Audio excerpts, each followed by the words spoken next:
Hey everyone, I'm Gevin, And I'm Dave. and welcome to episode 4 of Lowlights.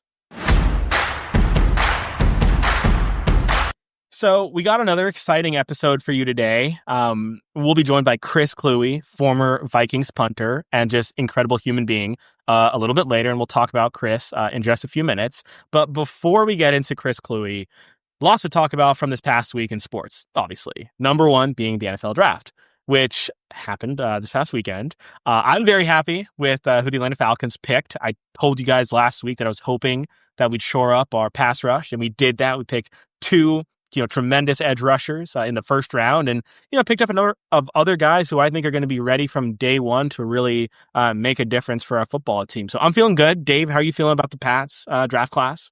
Great. I mean, all the draft grades right after the draft, the A- or the B+ or whatever, those are always a little silly. I remember when Russell Wilson got drafted, the Seahawks got an F because he was supposed to be too small to play quarterback and all this hilarious stuff that's wrong. But and this happened to the Patriots. They drafted Hall of Famer Richard Seymour and got an F by the Boston Herald, I think, right afterward. But I think what I would say is we got good players. I'm excited. Look, Will Campbell might not have been my first choice, but he's good. And he's going to be, I'm really excited to see him be a left tackle. And I just think I'm excited to see this group of guys play for the Pats. So we'll see. Yeah, no, we'll see. And look, I could talk about the Falcons draft class all day long.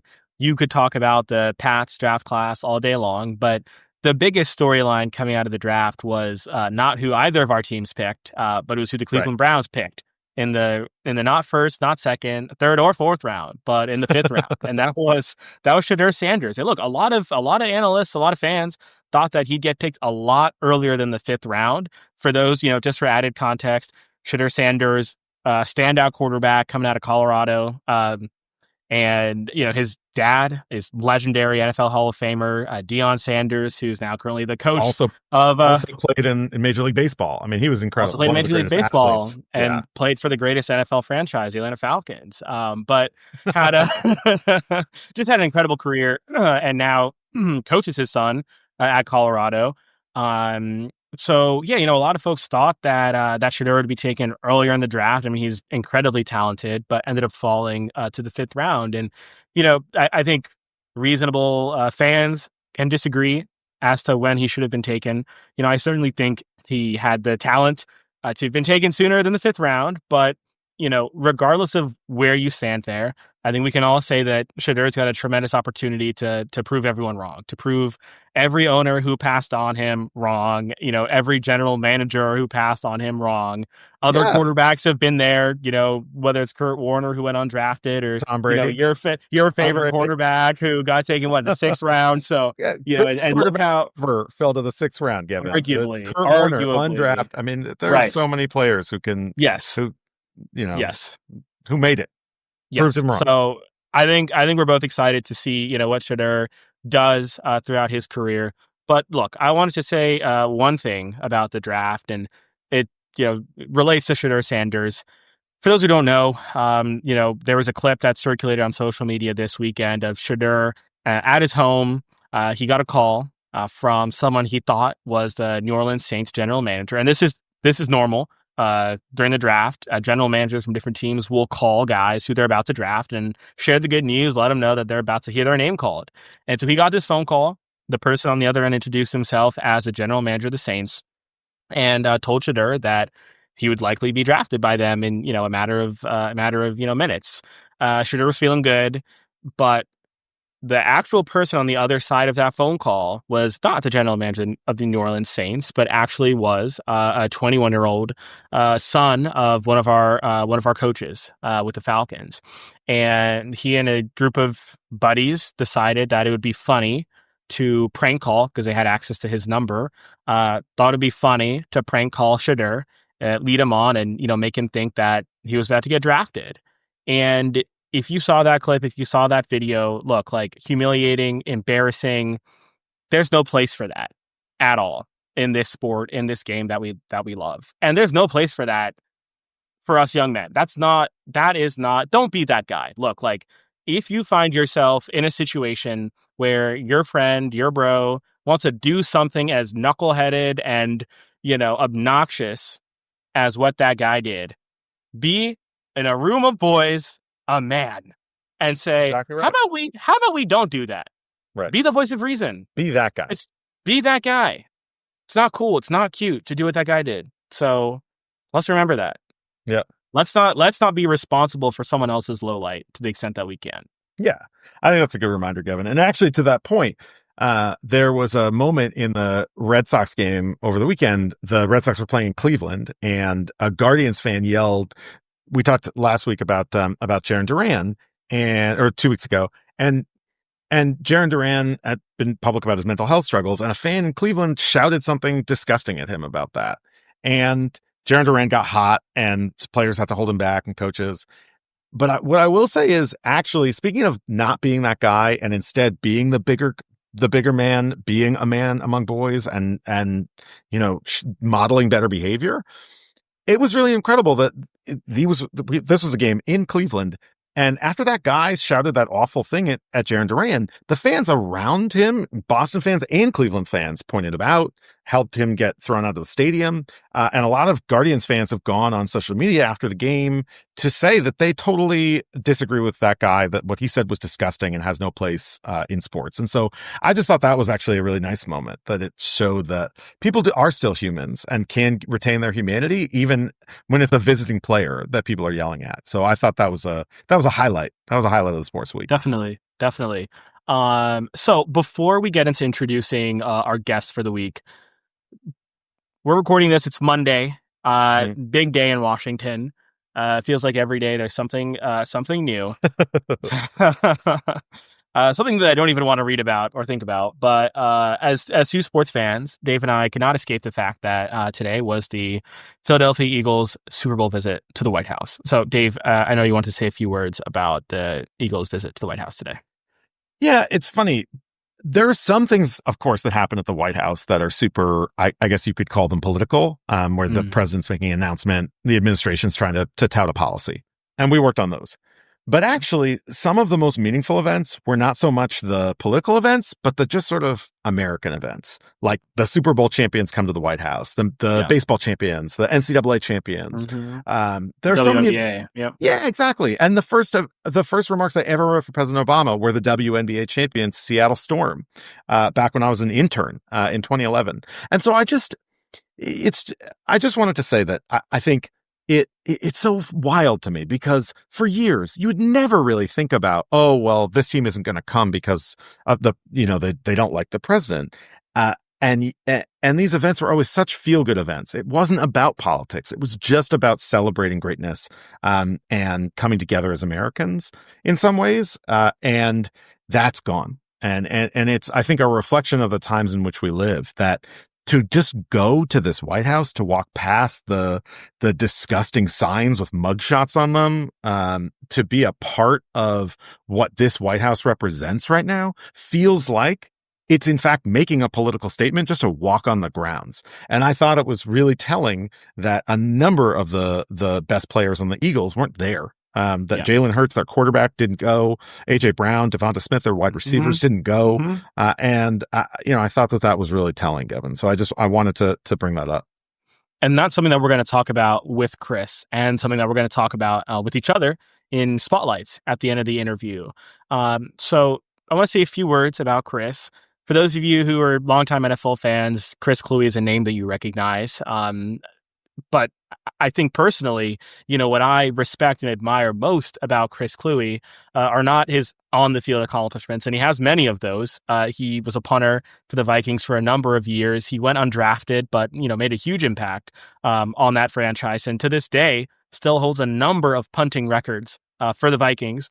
But what I remember and respect and admire most about Chris Kluwe is his fearless fight and advocacy on behalf of marginalized communities, on behalf of, communities that don't have a voice. He has been a voice for them. And during his career, he did so much to speak out in favor of marriage equality, and has been just a fearless, ally for that community. And most recently, we'll start our interview with Chris here, but he was arrested at a city council meeting in Huntington Beach, California recently, for simply speaking out at the podium against what's been going on, with this with the Trump administration. And we'll get into that. He'll give us an update on where things stand with his legal battle.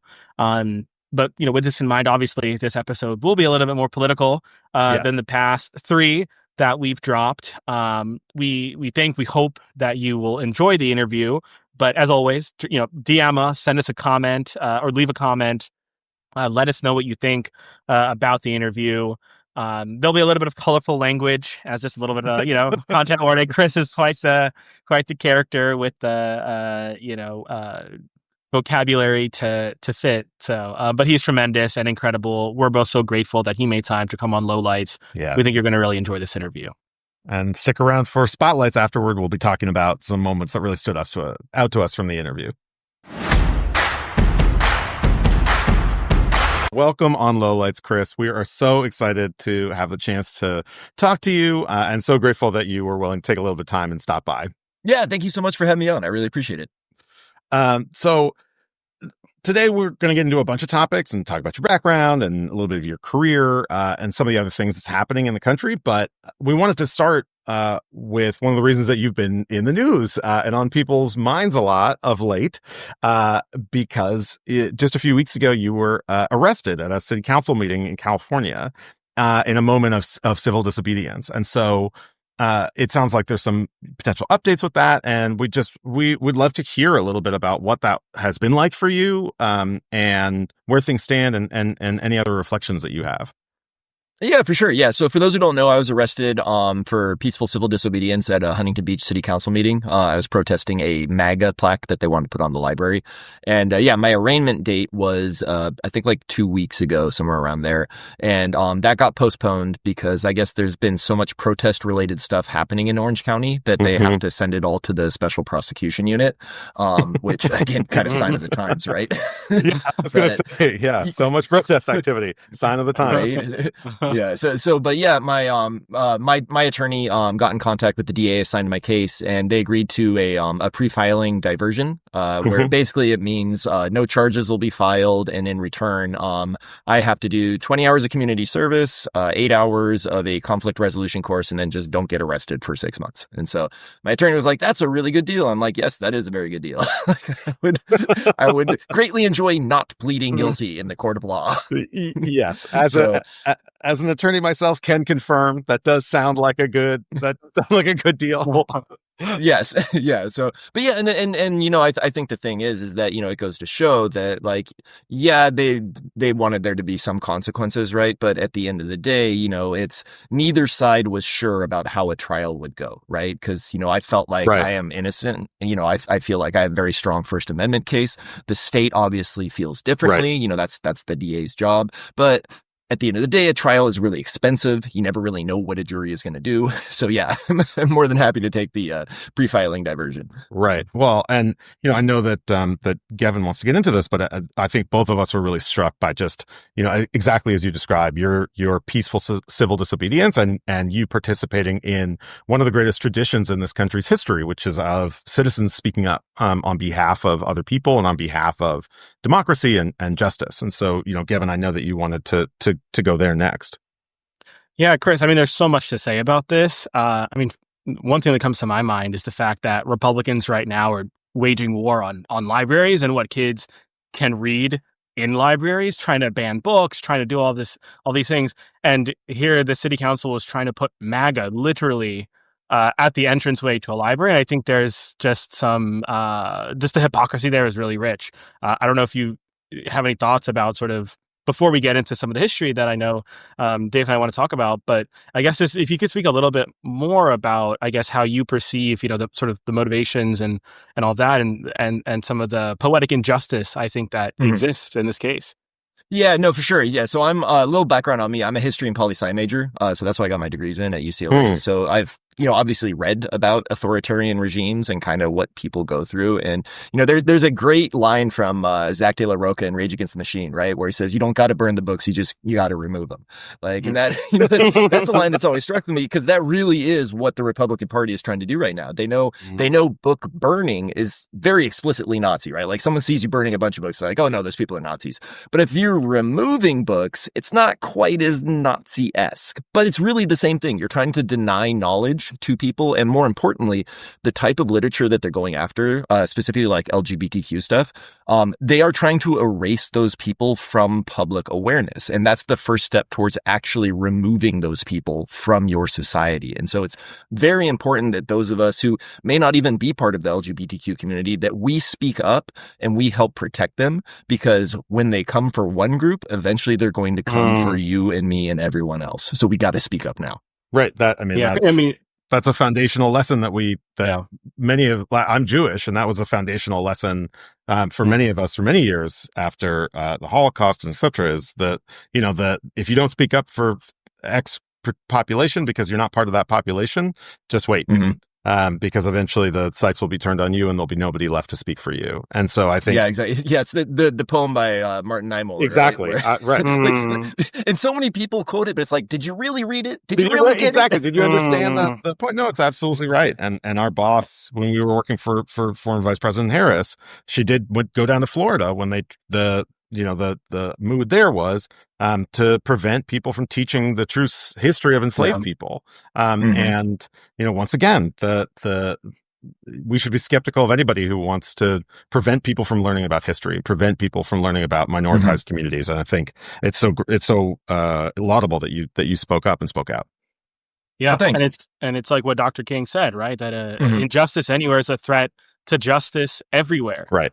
And so, yeah, I mean, we've been watching you fight against injustice for many years, and people who have been following sports, right? Sports fans know that you're continuing in a rich tradition of athletes who use their platforms to engage in broader activism and to speak up, about the issues that matter most. And, one scene that comes to my mind, and I actually have a picture of it somewhere in my room, but the raised fists from the 1968 Olympics, right? Tommy Smith and John Carlos. And speaking of Dr. King, who I mentioned a minute ago, John Carlos was being interviewed shortly after the 68 Olympics. And, they're sort of asking him to talk a little bit about his motivations for, engaging in the, powerful sort of symbolic act that they participated in. And what he said was that, quote, Dr. King was in my mind and in my heart when I raised my fist. And so I think one thing that I'd love for you to talk a little bit about, and, for me, I had the chance to intern for the late, great John Lewis, and I saw him, engage in civil disobedience even when he was a member of Congress, leading a sit-in on the floor for gun control in the House of Representatives. So I'm curious, Chris, who do you have in mind and who do you have in your heart when you engage in the activism that you engage in now? Like whether it was your, recent arrest or, your years-long activism on behalf of so many different communities. Yeah. So, I mean, obviously you mentioned one of the greatest, Dr. Martin Luther King. Obviously John Lewis was, a huge influence on me. Malcolm X, right? Just looking at like the history of the suffragette movement. And, one of the things to me particularly that I really took away from, reading Dr. King is that not so much the, peaceful goodwill, that it's the biggest enemy to progress is the white centrist.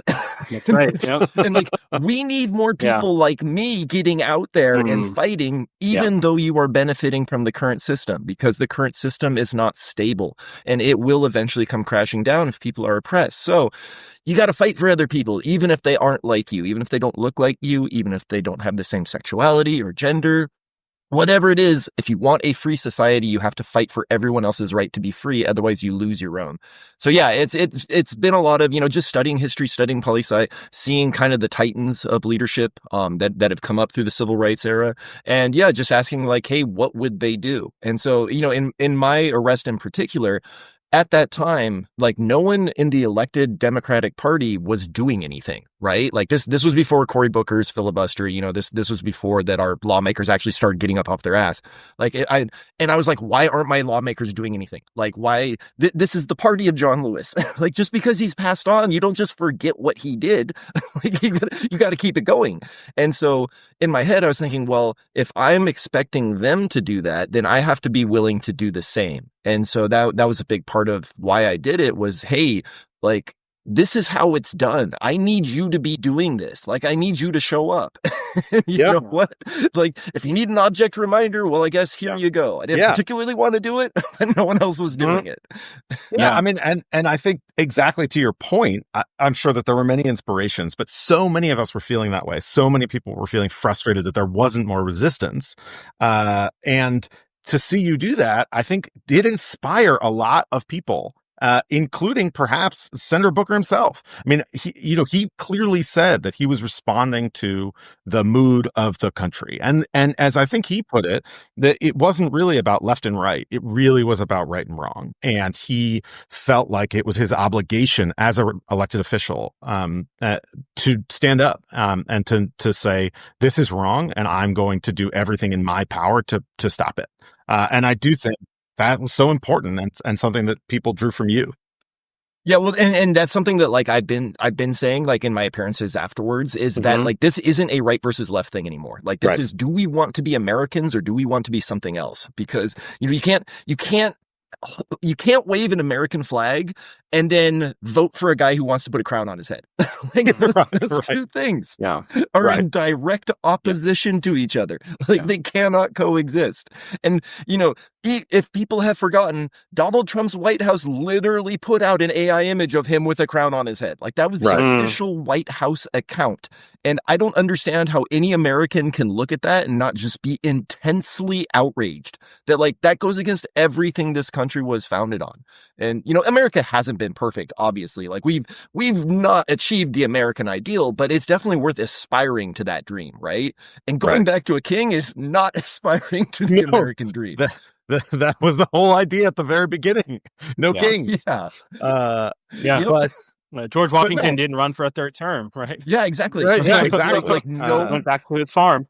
Yep. So I think, and then the other thing, I think people need to understand that it's okay to be angry right now and that you should be angry right now. Like we are watching a group of people attempt to dismantle our democracy. And so that should make you upset. And now the thing is, you got to do something with that anger. You have to channel it in constructive ways. And so me personally, like I'm more of an introvert, despite the career in the public eye and in my various stances. But like I would rather be at home sitting at home playing video games. Like that's my ideal day.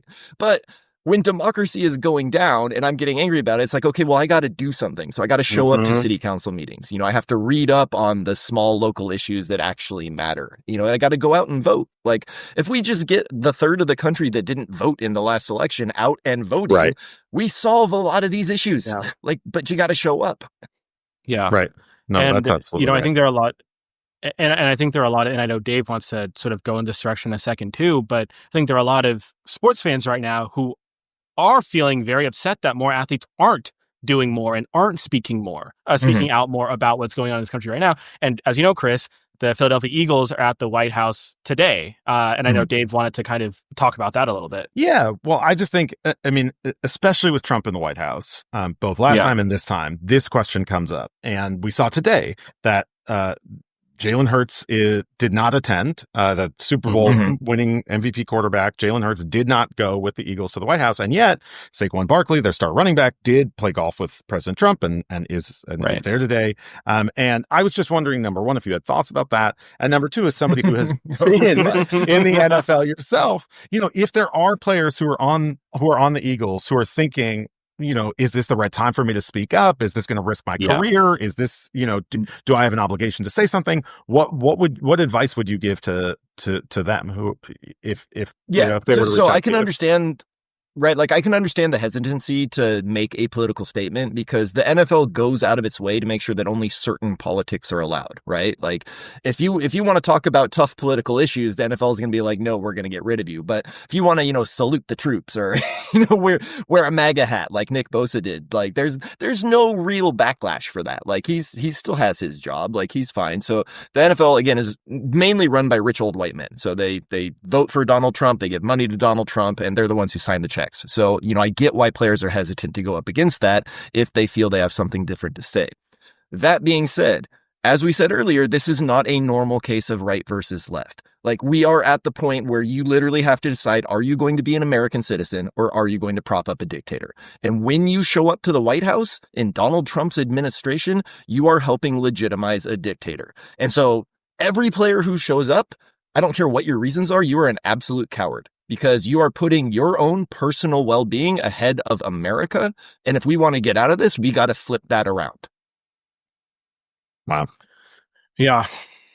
Couldn't have said it much better myself. But, I think what's so striking to me is that we do have this rich history of, athletes like Jesse Owens and Althea Gibson and Jackie Robinson and Muhammad Ali.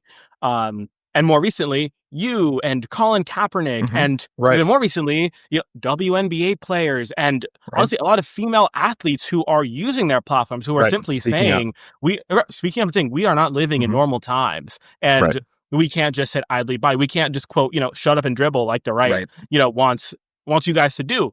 So I guess, but what I observe is that sort of following, your exit from the league, following, Colin Kaepernick's blacklisting from the league, I haven't seen as many NFL players in particular really using their platform to do what you were doing, to do what Colin was doing. And do you think part of that comes from, a lot of guys witnessing what happened to you and what happened to Colin, or is it something else? So I don't know if you have any thoughts on that.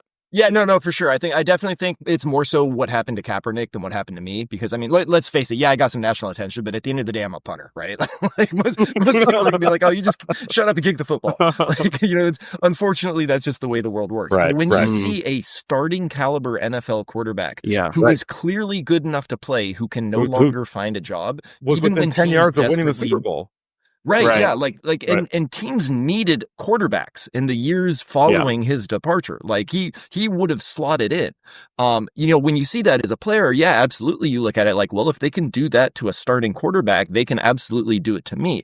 But again, the question becomes, is it more worth it to keep your job and make your money while your society crumbles around you? Or is it more important for you to say something and actually protect democracy? And I know what side of that line I come down on, right?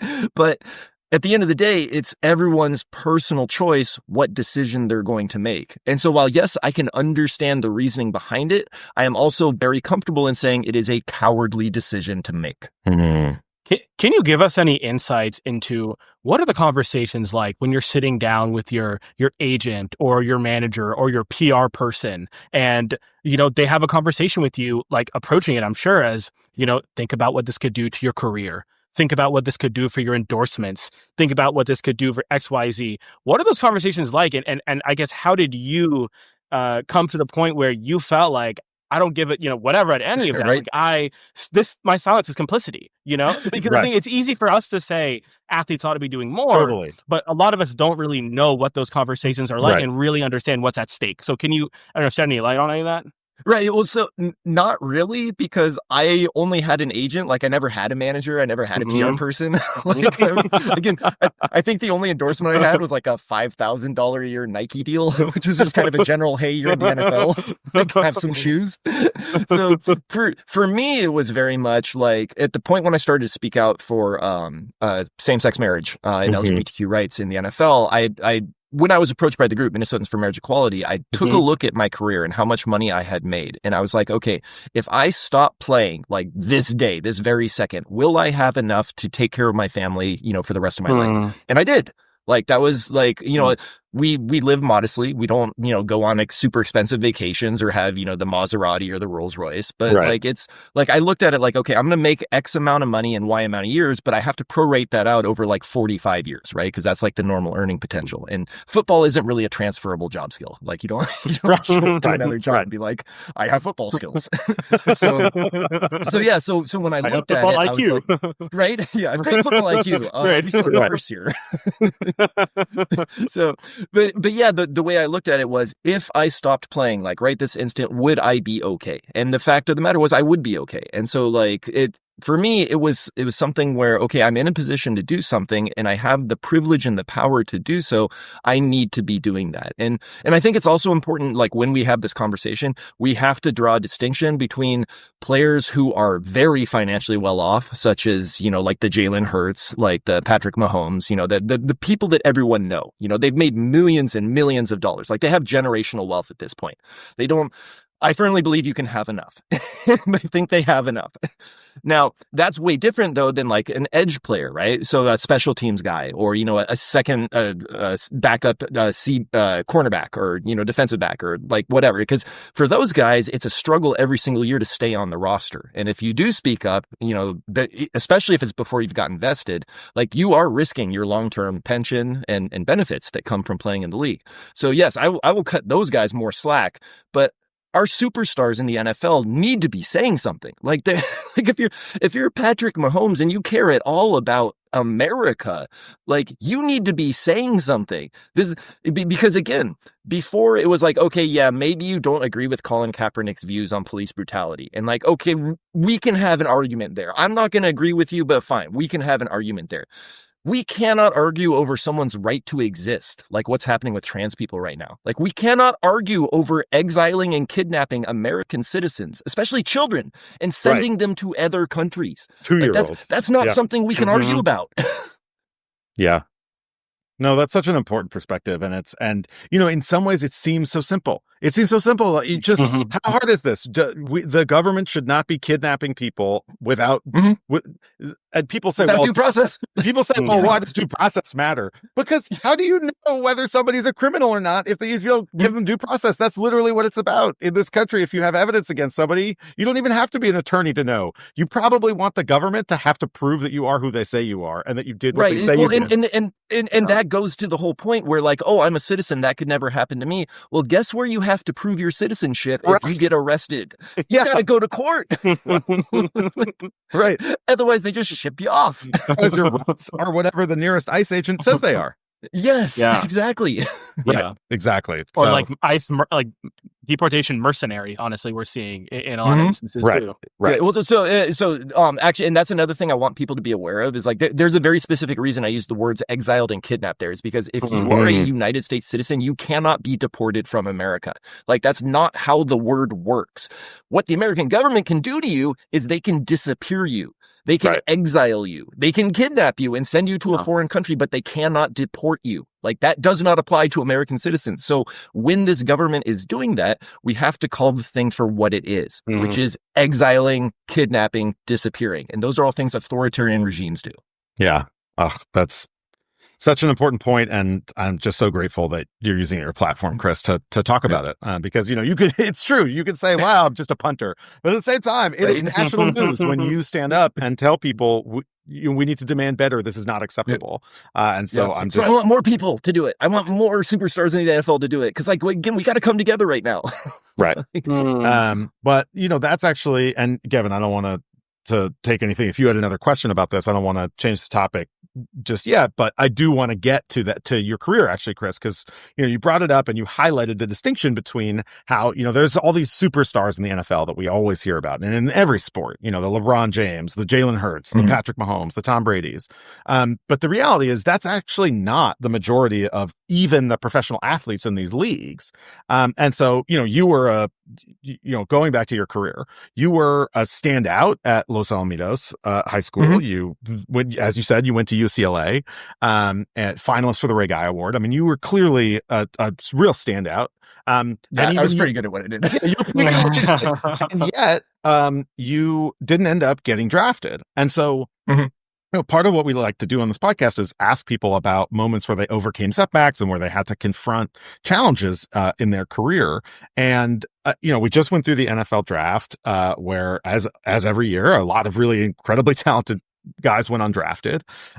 And also even an incredibly talented quarterback like Shedeur Sanders, who many people mocked in the first round of the draft. He ended up going in the 5th round. And so I'm just curious if you have any memories from that time in your life when you were thinking about what to do as you went undrafted, and any advice for the young guys who didn't get drafted and, are now going to be fighting for that roster spot as the season begins. Yeah. So for me personally, I spent both days of the draft, because this was back when it was just 2 days, not 3. I spent both days playing World of Warcraft.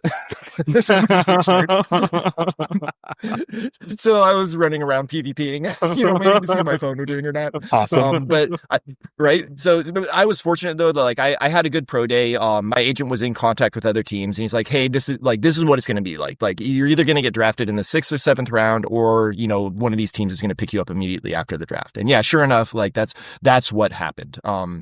My agent was in contact with Seattle, Green Bay, and then I think the 49ers kind of near the end of the process. But Seattle was the one that seemed most willing to take me. And they had told my agent, yeah, we're going to draft him either at the end of the 7th, or we're going to pick him up immediately after the draft ends as an undrafted free agent. And yeah, sure enough, 2 minutes after the draft ends, my phone rings. It's my agent. It says, "Hey, you want to go to, Seahawks training camp?" I'm like, yes, of course I want to go to Seahawks training camp.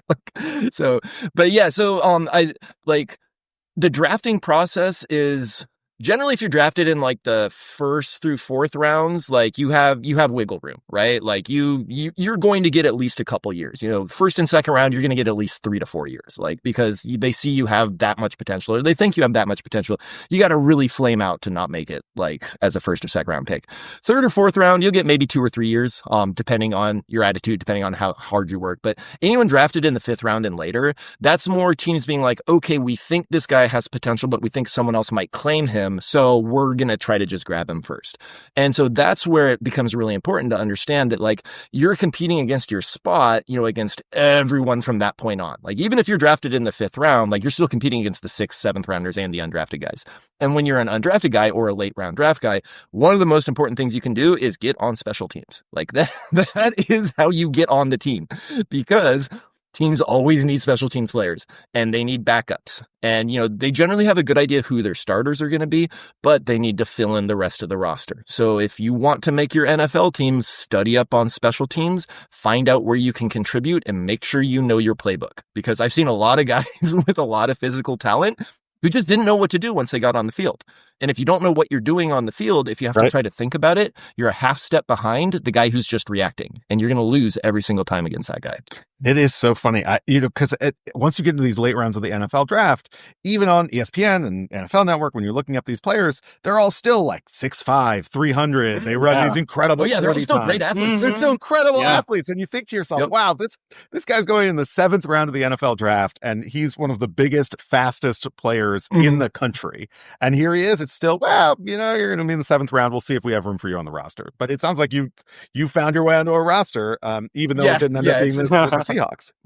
Yep. Yeah. So I was with the Seahawks during the preseason my rookie year. Right. Went through a training camp battle. Is me, Leo Aragus, and Donnie Jones. They ended up cutting Donnie early. I think he caught on with either the Rams or someone else. He actually went on to have a very long career. And then Leo was kind of the established veteran. He played at the Raiders for a while, and I was the new kid with potential, but they weren't quite sure yet, if I was polished enough. So going all the way through the preseason games, we actually played Minnesota my 4th preseason game, and I had a really good game. I'd had a really good preseason, and so the Seahawks were like, well, we like what you're doing, but we're not quite sure if you're ready yet, so we want to keep you on practice squad. And so I was like, all right, cool. Because again, making practice squad, you're still in the building. Oh, yeah, right. You still have a chance. So I was like, sweet. So I was on my way to actually put a down payment down on the apartment that I was going to rent in Seattle. And I get a call from the ops guy. He's like, hey, we need you to come back. Minnesota just claimed you off waivers. So you're going to Minnesota. And I was like, okay, guess I'm going to Minnesota. Better to get that phone call before you put down the deposit. Right? So the fun thing with being claimed off waivers is when a team claims you off waivers, you have to be on the active roster for that week. So if you get claimed off waivers going into week 1, you are the starting punter for the Minnesota Vikings. There's no ifs, ands, or buts about it. So I was like, okay, now that's my foot in the door. I need this is the time to ball out. And yeah, my rookie season, I played really well. And then getting back to the whole point of like overcoming adversity, probably one of the most adverse things I had to face was in my rookie year, I tore my ACL in my kicking leg. I think that was week 12 against Detroit, week 11 or 12 against Detroit. It happened, it was a high snap. I knocked it down, rolled out to the right, kicked it up the field, but all my body weight was going towards the sideline. So when I landed on my leg, my knee kind of buckled to the side. I didn't really feel any pain. Like I'd felt something crunch in my knee, but I was like, oh, I screwed something up, but I got to get through the game. Later on in that same game, a guy came in off the edge, dove for a block, missed completely, landed on my plant leg. Oh. I thought he'd broken my ankle. Oh my God. So that was a rough day into rough day. Yeah. Yeah. But anyway, so I finished off the season kicking with a torn ACL in my kicking leg. Part of it was because, okay, I'm in the NFL. I got to be out on the field. If I'm not out on the field, they're going to replace me. Part of it was the Vikings training staff at the time didn't tell me I had a torn ACL. So I was like, yeah, there's something wrong with my knee, but I guess I got to get out there. And like the day after our last game, you come in for the exit physical. So like, yeah, your ACL's torn. You should probably get that fixed. I'm like, you think? But I mean, well, yeah, I read that story, and like even hearing you tell that story is so crazy. I cannot imagine. I can't imagine walking in a straight line down the block and trying to turn, let alone playing in an NFL game, kicking as a professional, and having to get through the season like that. That's just an incredible. I remember vividly. We played Pittsburgh. I think it was either week 15 or 16, and I think the returner at the time was who was that one shifty returner they had? I'm blanking on his name. Anyways, he gets the ball. He comes down the left sideline, and I go to push off my right leg, to try to make the tackle, and I just kind of fall over. There wasn't much there. Right. So yeah, something like yeah, no. I need to get that look. Trying to coming back from that was because I had a torn ACL in high school, my sophomore year. So I knew like the recovery sucked, and then just trying to get back through the recovery process and then reclaim my spot, right? Because I knew like they brought in a punter for the preseason that following year. I'm like, okay, this is a legit competition, because even though I had a good rookie year, like they don't know if I'm going to come back from this, right? Like they don't know if I'm still going to be that good of a punter. And so, thankfully I did enough to hang on and then eventually get a good long-term contract. But yeah, there's definitely some long nights where you're just like, oh God, this sucks so much. Like, why? Man. Well, how does it feel now looking in the Vikings record books and seeing your name as a holder of several punching records? That's pretty cool. Back to those memories, right? Yeah. That's pretty cool. Although I am bummed that so my rookie year, the special teams coach, they just let me punt it away. And I think I was like third in the league at the time I got injured. So like, cause I was just bombing the ball down the middle of the field. And so then after I came back from my ACL surgery, we had a new coaching staff, and they wanted us to do more directional punting and shorter punting because the Vikings drafted very heavily for the run game and stopping the run game. And so a thing a lot of people don't understand is that your special teams is actually determined in large part by what your team emphasizes, right? So if you're emphasizing a run heavy game, the guys you're drafting or the guys you're looking to pick up are interior, run stoppers. You're drafting linemen, you're drafting blocking tight ends. Those are the guys that didn't go play on your special teams. So your special teams is probably going to be a little bit slower getting out on the field. If you're the Oakland Raiders, who draft for speed, you have your first round busts out on the gunner position running a 4.2 40. And if you're Shane Leckler, you just get to kick the ball as hard as you want. Right. Because they're just going to sprint down the field and go tackle the guy. Yeah. So it was like, obviously I did it because I wanted the team to win. I was like, okay, personally, I want to be, competing with Shane Leckler. I want to be competing with Andy Lee, like Thomas More said. I want to show that I can do the same thing they can because like, I know I can. Yeah. But yeah, it was one of those where it's like, okay, you gotta sacrifice for the team, if you want the team to win. So right. I mean, as a New England Patriots fan, I mean, that was one of the most fascinating. We're very fortunate that I got to watch my team go to a bunch of Super Bowls, but that Super Bowl 53 against the Rams was so memorable because our punter was one of the most critical players on the field that day, because that ended up being a 13-3 game, and Brian Allen punting in that Super Bowl was essential. It allowed the defense to set up and get the ball back. It allowed us to get field position. It allowed us to, be in a position to make those plays at the end to win the game that, everybody, of course, gives the credit to Edelman and Tom Brady. I'm sure as a punter, you were used to that, to not getting the credit for some of it, but it just was such a reminder that this position is so important, and it can win you a Super Bowl. Yeah, no, it's all about hidden yardage, right? Like, and that's one of the things that Belichick did really, really well. He really prioritized special teams because he knew how important it was, and like that's what leads to a lot of success is understanding that it's not because coaches will pay lip service to the idea of there's 3 phases. We're going to focus offense, defense, and special teams. Right. But a lot of them really only focus on offense and defense, and it's kind of like, well, I guess we'll make do on special teams. But a really good special teams can like literally win you games. I mean, the Chicago Bears when they went to the Super Bowl when I played, back when Hester was Gevin Hester. Rex Grossman was the quarterback, right? Like the only reason they made it to the Super Bowl was because their special teams was so good. Yeah, 100%. So, yeah, it's between Adam Vinatieri and everything else in Patriots history, I could talk about special teams for a long time. So I actually played with Matthew Slater at UCLA. Oh, he's right, of course, the great Matthew Slater, who's just 20-time Pro Bowler. Or and sounds like an even better person. I mean, he was the kind of player that he's a great dude. Everybody on the Patriots, to a person, would always talk about just how he was such a leader and so inspiring, and just the best teammate imaginable. Yeah. Well, speaking of that, though, Dave. No, go ahead. Go ahead. Well, I was going to ask Chris. I mean, sticking in the theme of sort of your playing career and teammates like Matthew Slater, who you played with in college, but as you started to really use your platform and speak up, during the course of your NFL career, were there players in the locker room, teammates who you felt like, sort of had your back? And I'm just curious what those dynamics were like in the locker room week in and week out as, you were continuing to speak out. And I'm sure, you were trying to find guys you could confide in who you felt like, sort of shared that mission with you. Yeah, so for me it was interesting because when I first started speaking out, when I wrote the Deadspin piece that went super viral, I had a bunch of guys come up to me in the locker room, and the split was really interesting because it mirrored kind of the split in public society at the time, where about 60% of them said, "Yeah, we fully agree with everything you're doing. Like, we think it's great," and then 40% of them were like, "Yeah, I don't really agree with you on the same-sex marriage issue, but the First Amendment stuff, that's really important. Like, we feel like that's like people should be able to speak up." And I thought that was interesting because it reflected the polling at the time, where the general populace was like essentially 60-40 in favor of same-sex marriage, and so. Like, one of the things that I did as a player was I knew guys wouldn't want me preaching in the locker room, right? So for me, I was more than happy to have a conversation with guys if they came up and initiated it. But I'm there to play football, right?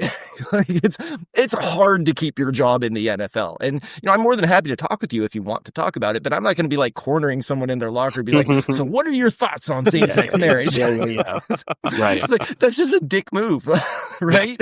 Right. So now the flip side of that, though, is when I'm away from the locker room, I am now private citizen Chris Kluwe. Yeah. Right. I'm going to talk about whatever the fuck I want. Right. Totally. No, and as you could tell. Well, and that's one of the reasons that we started this podcast. And so one of the questions that we've been putting to a lot of our guests is if they have advice for a lot of young men, because it sounds like, you had this incredible background in history, obviously from UCLA. You aren't afraid to speak your mind, but you had to be careful about cornering people and making them express their views and figuring out who you could rely on and all that. And the studies are telling us that there's a lot of young men who are really struggling and don't know who to turn to when they're struggling. And you in particular, Chris, have done the incredible job of also calling out what's called the manosphere and these sort of toxic snake oil salesmen who are capturing a lot of young men online. And so I was just wondering if you have any advice to young men who might not be in a locker room, who might not be surrounded by a lot of other people, to give them good advice and to help them when they're struggling. Like, what do you say to them? Well, first off, ditch Joe Rogan because that guy's a dick. And really, he's kind of endemic of the larger problem is that there are a lot of people out there who will tell you that they have the answer, right? That like they know what is best. Here is the answer, but no one ever has the answer. Like because we just don't know, right? Like the universe is a vast and scary place filled with tons of things that we have not yet figured out, and that can be frightening. Like it can be hard to look at that and be like, well, how am I going to handle my life? And so personally, what I've always done is I'm going to make the best decisions I can with the best information I have at the time, but I'm always going to keep an open mind as to whether or not I am actually correct in those decisions, right? And so to those young men out there, like I was the same as you growing up. Like I grew up in Southern California in the late 80s through early 90s. Homophobic language was part of my vernacular because that was what society was like at the time. I changed. I made a conscious decision that was not the type of person I wanted to be because I saw it was hurting the people around me. I'm like, wait a minute, that's not who I want to be as a person. Right? Like, I'm also a huge nerd. Like, I love playing video games. I read sci-fi fantasy. Like, I've always been a giant nerd. I also happen to play sports really well. And so, like, growing up, there was that whole, jock geek dichotomy where it's like, it's either you're a jock or you're a geek. And I was like, but I want to be both. Like, why can't I be both? And it's okay for you to want to be both. Like, it's okay for you to be a football player and also be interested in fashion, right? Like, it's okay for you to be a basketball player and also be interested in like knitting. Like this, people have hobbies. Like, people enjoy doing different things. And just because someone doesn't do the same thing that you do doesn't make them a better or worse person. It just makes them who they are. So if you're a young person struggling with, who you are and what you're going to do with your life, just try to approach things with an open mind. Try to think about, is the way I'm acting, if I saw that person, would I be okay with that? If someone acted that way towards me, would I be okay with that? And if the answer is no, well, then take a look at your behavior and examine, how did I get to this place, right? Like, and then how can I change? How can I be a better person? And you're going to make mistakes. Everyone makes mistakes. No one's perfect. You just got to learn from those mistakes. And that's what being a good athlete is about. You learn from your mistakes. Otherwise, you're not going to make it to the NFL. No, that's so true and such good advice. And it reminds me of that Ted Lasso episode that his darts game goes viral. Be a goldfish. Yeah, exactly. Yeah, right, exactly. Just forget, right? Have a short memory. And also be curious, not judgmental. Be curious about the world. Be curious about other people. Feel free to, to your point, keep an open mind. And, don't feel like you have to never admit failure, never admit mistakes. Because even one of the greatest punters in the country is saying he made plenty of mistakes. And if you ask any athlete, like, how they got to where they are, they will be the first to tell you that they made a lot of mistakes along the way, but they learned from those mistakes and they committed to not making those mistakes again. And that's how they got to their position. Well, Chris, we could talk to you, as you can tell, for hours. Our time with you is running short, so we like to ask guests a few quick lightning round questions at the end. And Gevin, do you want to start us off?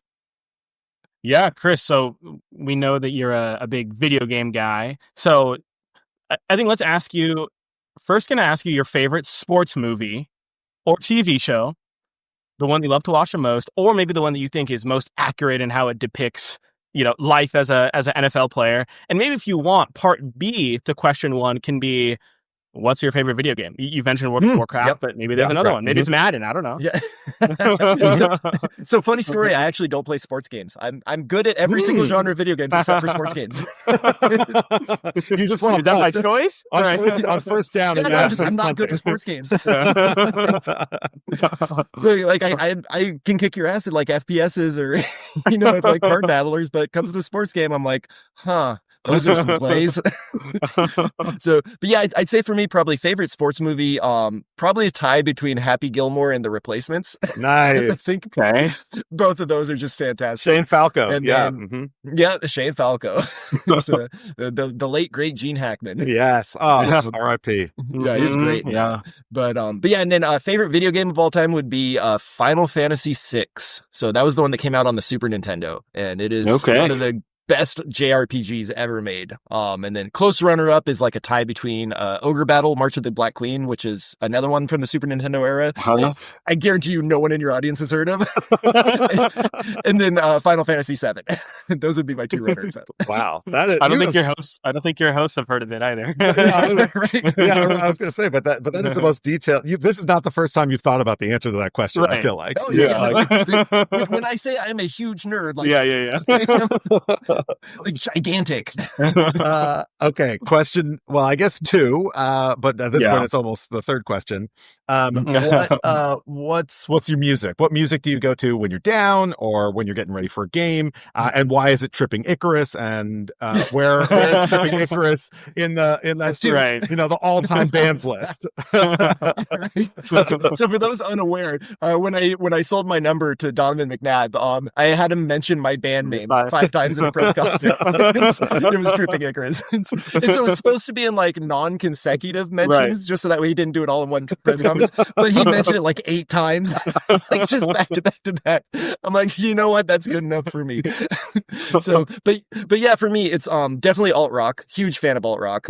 I grew up playing the violin, so I like a lot of classical stuff. There's some jazz stuff that I like, electronica. Like my music tastes are really varied because the other thing growing up is pretty much the only person I listened to was Weird Al. So a very broad array of genres of music. But yeah, like in terms of bands, I have to say probably my top 3 would be like Tool, System of a Down, and Rage Against the Machine. So there's a theme running through those 3 bands.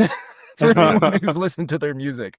I mean, you keep saying, Chris, that you're a nerd, but like you are one of the coolest guys to talk to because like it is just infuriating how good you are at so many things. You're like so good at video games. You're such a good musician. You were one of the best hunters in the country. Like it is that no one person should be this talented. Yeah. Well, so if anyone's wondering how you get that way, you just got to have 100% focus on what you're doing when you're doing it. Like that's literally all it requires is just focus 100% on what you're doing. Because then that way you're only thinking about that. Great advice. And Guitar Hero, I heard, was something that you focused 100% on when you were... Yeah, that's another right. Exactly. Beat the Guinness World Record holder who lived in Minnesota on a song. So I was really happy about that. That's insane. That's a flex. Right. Okay. So 3rd question, but I think this is like the 6th or 7th question, actually. What is your comfort food when you're down? What is it that you pull out of the pantry or the fridge or the freezer? Is it ice cream? Because I know that's the other part of the Donovan McNabb story that you bought you an ice cream cone. So what is it that you just gotta have when you're feeling down to lift your spirits? So lifting spirits, that's a tough one because like I generally don't eat my feelings. Like it's more like I have foods that I really like. If you told me I could only live on one food for the rest of my life, it would be sushi, and then I would die of mercury poisoning. I absolutely destroy the menu when I go to a sushi restaurant. There's one time in Minnesota, there's this Asian Chilean fusion place called Chino Latino. And so I went there with my wife and some of our friends, and I literally took the menu, pointed at the sushi menu, and said, "Bring me one of everything." And sure enough, they did, and I ate it all. Top roll? Yeah, is there like one roll that if you see it on the menu, you're like, it sounds like you're like all of them, but is there one roll? Oh, yeah, I like all of them. So actually, so there's a place near where I live. They do a scallop nigiri. So that's the one that just comes out the, the rice thing. And it's in this like lemon sea salt kind of like topping thing. And it's amazing. Like I could eat like 30 of those. Great. I know what we're doing for dinner. Right. Well, Chris, you don't have this, Dave. You don't have the savings of an NFL hunter, so I don't know if you're ordering everything off the sushi menu tonight. So, so I have thought about that. Like if I ever won the lottery, right, and got like real FU money, I would have my own personal sushi chef. Like that would literally be the only thing I would want. My own private sushi chef. Money well spent. Money well spent. Exactly. That's a great answer. And so, Chris, this is just like such a pleasure for us and such a delight. It is just remarkable how thoughtful you are about these issues, how you're using your platform for good and have been for so many years. And it's an inspiration to so many people, the two of us included. Thank you just so much for, again, taking the time, because I know that there's a lot of people who want to talk to you right now and for good reason. And thank you for unapologetically standing up for what's right in this country and for people's civil rights. It's an incredible legacy. Well, thank you. Yeah, no, thanks for having me on, and thanks for trying to take on the manosphere, because like I was around for Gamergate, and I sort of saw that metastasize, and it's like we need young people to understand, especially young men, that like what they are promising you does not exist. Like you're not going to find happiness there, you're not going to find fulfillment there. Like you actually have to get out in the world and meet people and find and try new things, and that's how you're going to discover who you are as a person. Don't let Joe Rogan tell you who you should be. Go find out who you are yourself. Yeah, and just look at for boys who are watching. Just look at Chris. Chris is happily married, playing the violin, kicking in the NFL. Things are going just fine. Still playing video games. Yep. All you got to do is try. Well, Chris, Chris, thanks again. So much appreciated, and can't wait to see everything that you continue to do in your post playing life. It's a real pleasure. Well, we're back. We just talked to we just had that incredible interview with Chris, and this is the spotlights, our last section where we talk about things that stood out to us. And I was just saying to Gevin, I feel like what's so wild about Chris is that, you have like a stereotype of what an NFL player looks like, sort of, or at least I do. Like if I close my eyes and think NFL player, like I'm thinking like Jalen Hurts, Saquon Barkley, Tom Brady, like a huge dude who's like has like 1% body fat, and Jason Kelsey. Yeah. Okay, fair.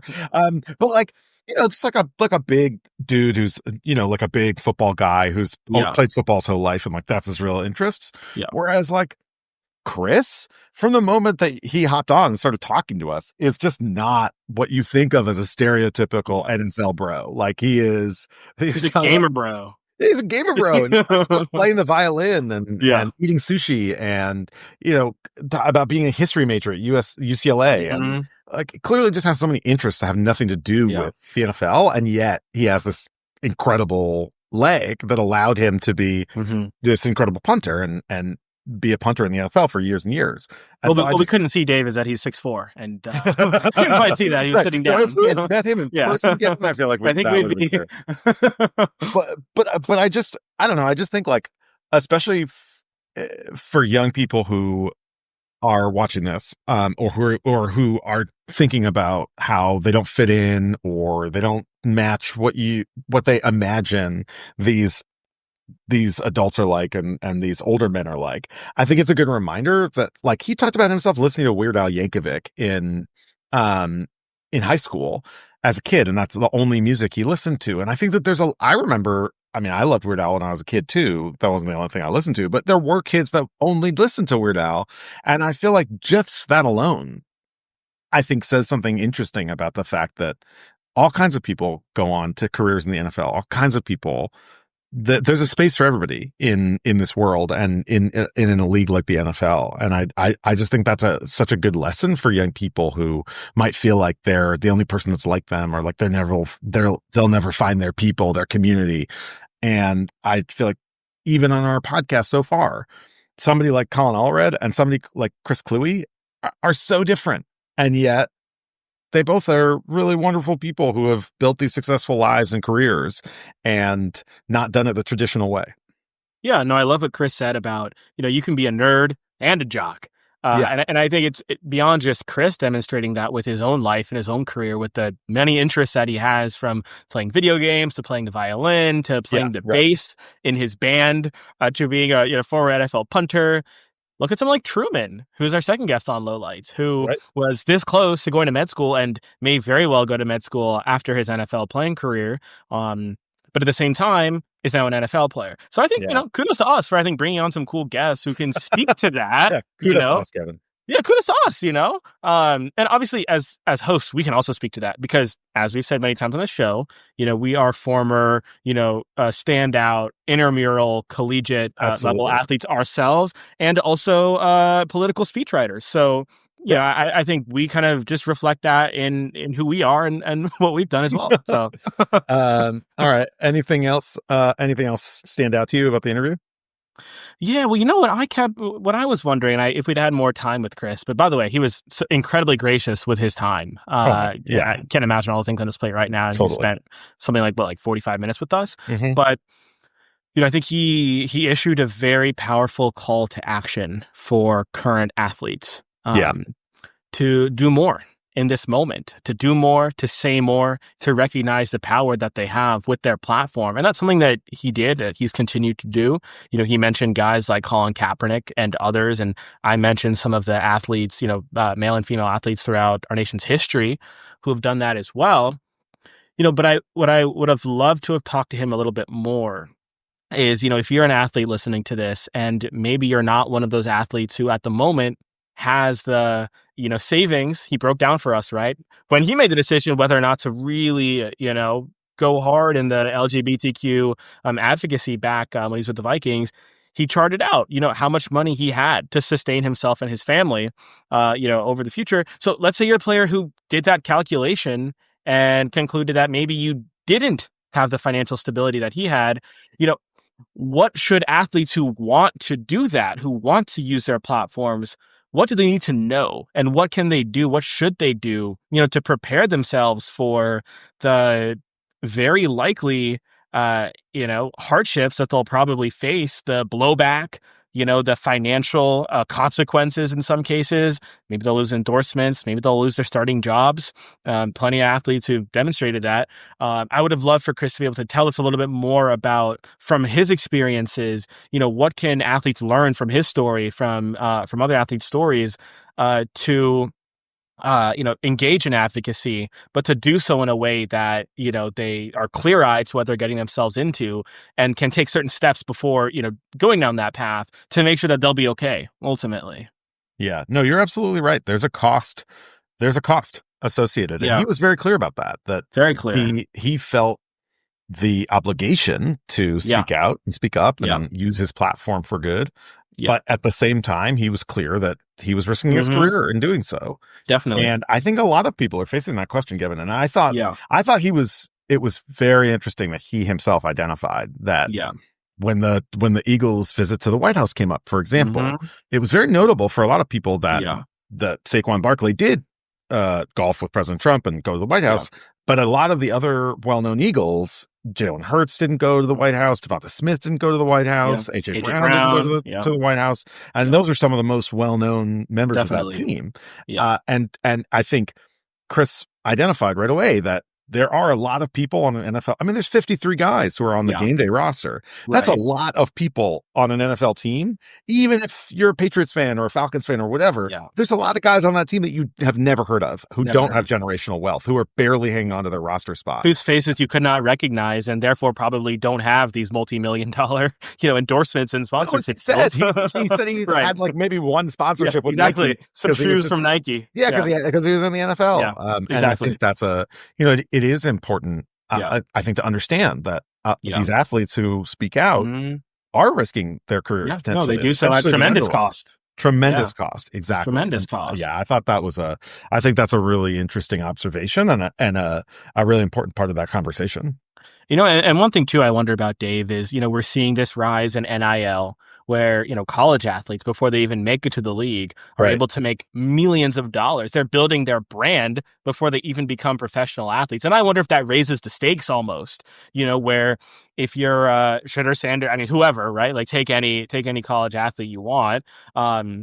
I feel like that almost changes the calculus a bit more because you're already surrounding yourselves with, a PR team, an agent, a manager, in ways that probably college athletes in the past, at a level that in the past they probably didn't do. And so you're getting advice earlier on, hey, be careful what you post, be careful what you say, be careful what you do, lest you risk your career. And so I think that changes the calculus tremendously.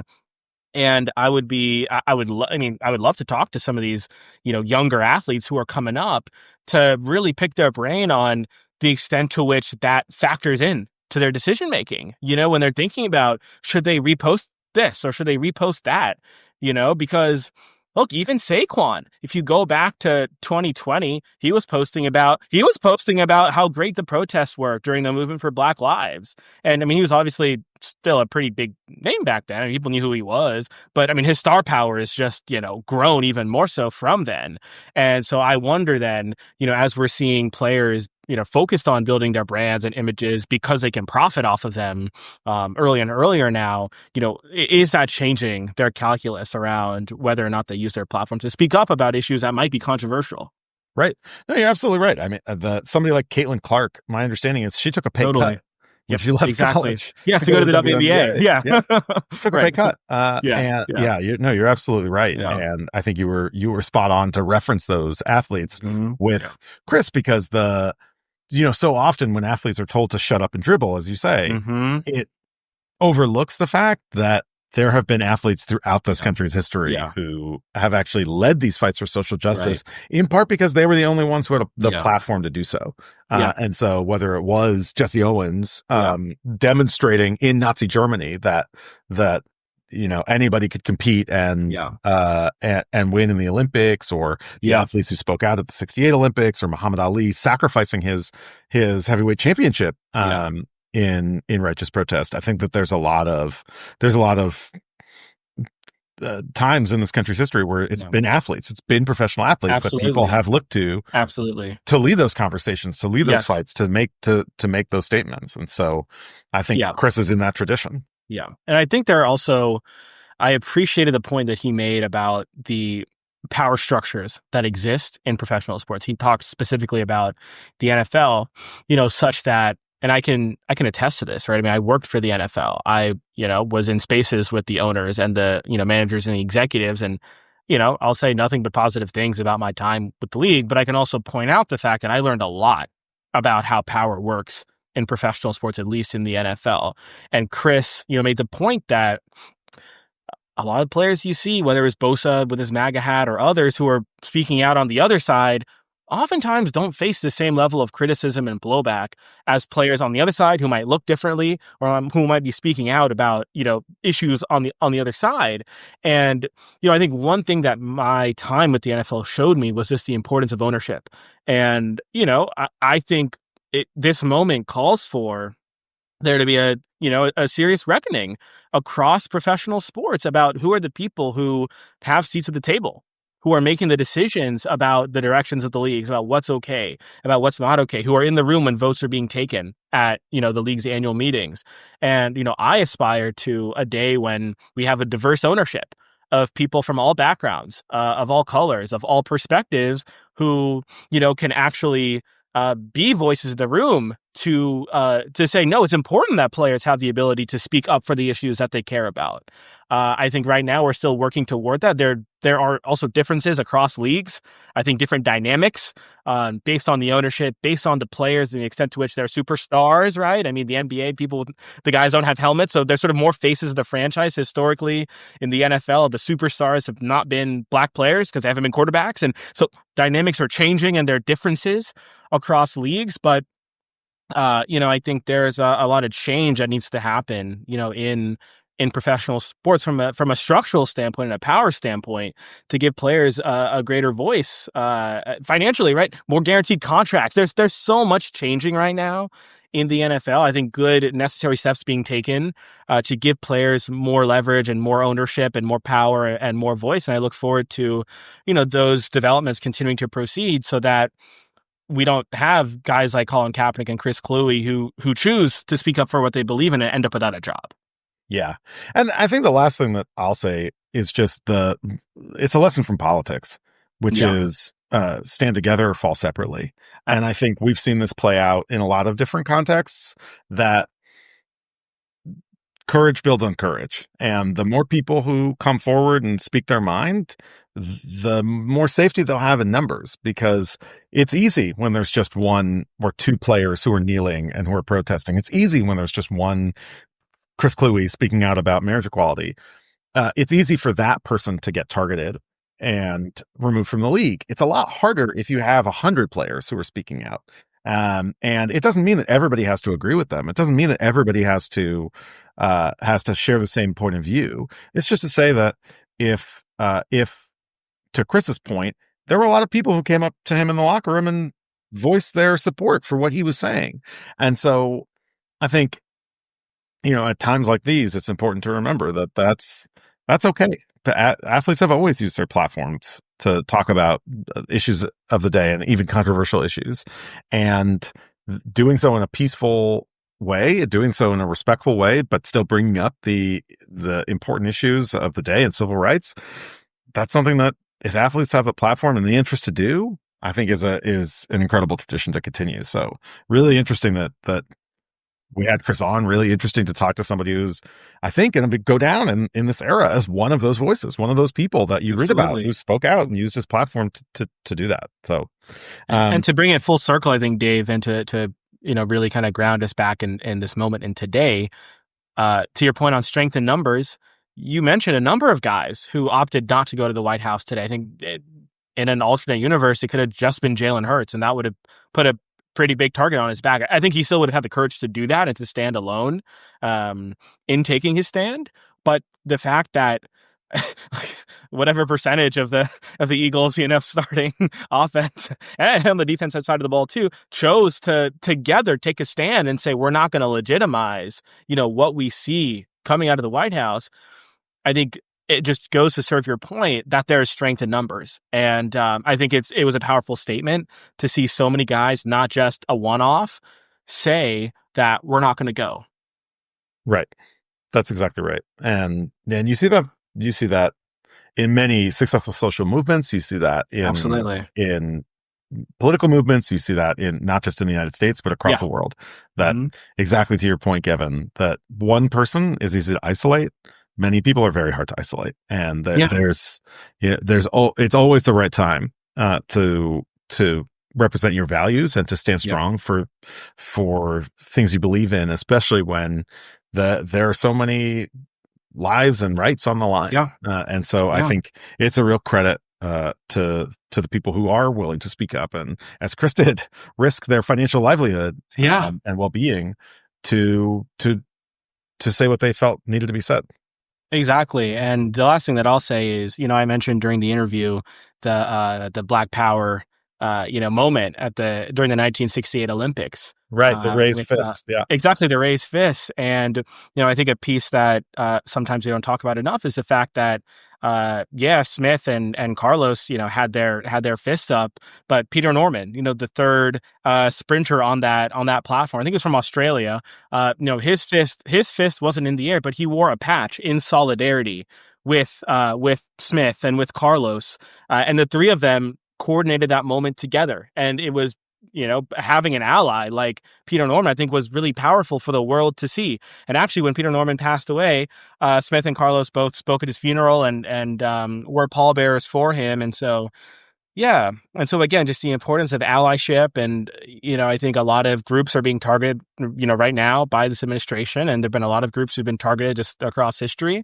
But when we see allies, take stands in solidarity, to your point, to Chris's point, with groups, that are being targeted, I think it really just, there's such power in that. And so I think Chris's call to action was for us to be allies, to those groups and to those communities as he is, and how so many other athletes throughout history have been, in the movement for progress.